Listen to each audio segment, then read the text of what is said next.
Hello friends. So in today's video I'll be talking about emotions and self-control. Emotions are pervasive in all domains of our life.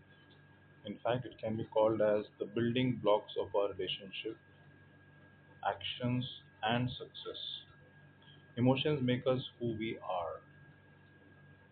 Hence we need to focus on our emotions, how we recognize them, engage with them, express and control them, which will make our life effective and happy.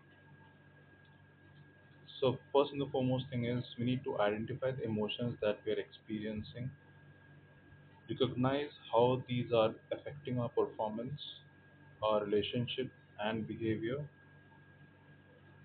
Taking an example, suppose you are working in an office and you have a reporting manager.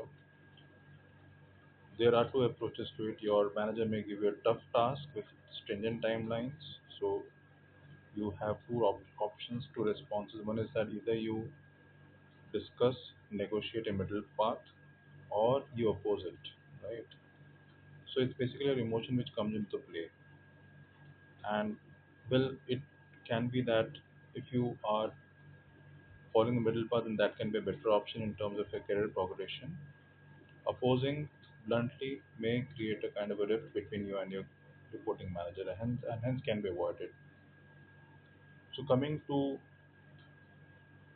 the part that we need to recognize the emotions, understanding them and managing them in an effective way affects our development, satisfaction, performance and relationships.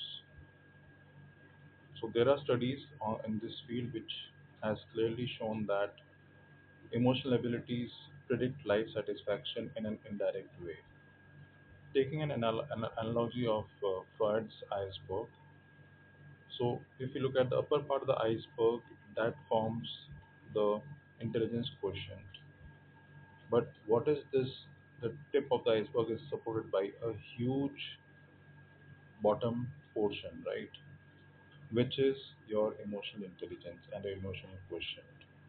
While your intelligence quotient reflects in your performance, your decision making, your behavior and success, but it has to be ably supported by emotional quotient submerged below the water. So, coming to self control, as the term indicates, it refers to be in control of oneself. This mainly means to be able to control one's emotions in the moment. It is being aware of one's emotions and putting a check on them so that one does not burst out as a result of one's emotions, but is able to assess the situation and others around and then decide the course of action. Thus, emotional self control helps in restraining oneself and reducing impulsivity.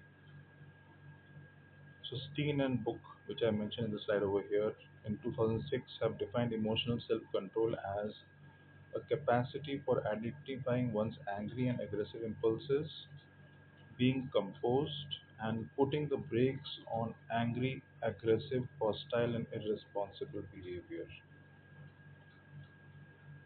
Thus, self control enables us to be composed, understand our emotions, and not act on an impulse. So, self control has got two sides of it. One is that you may be very high in terms of your happiness, or you may be feeling sad or low. It's your self control which makes you be at a calm state, not get expressive on these two fronts. It may happen that you're overexcited and out of happiness you blurt out something which is insensitive to some individual who's close to you, right? Which may not put you in the right perspective. So if you look at our Indian scriptures, we have the term sthita pragyan. That means one is calm and composed both in happy and sad times, thus referring to self-control. And if you look at our ancient Indian mythology, we have examples of sages also like Maharishi Durbhasha, who was known for his extreme instant anger, because of which he himself also has faced troubles many a times. So it's very important that we are able to use self-control as a tool to control our emotions in an effective manner and channelize our emotions in the right direction. That's all for this video. If you like, please put a thumbs up. Thank you very much for listening to my video.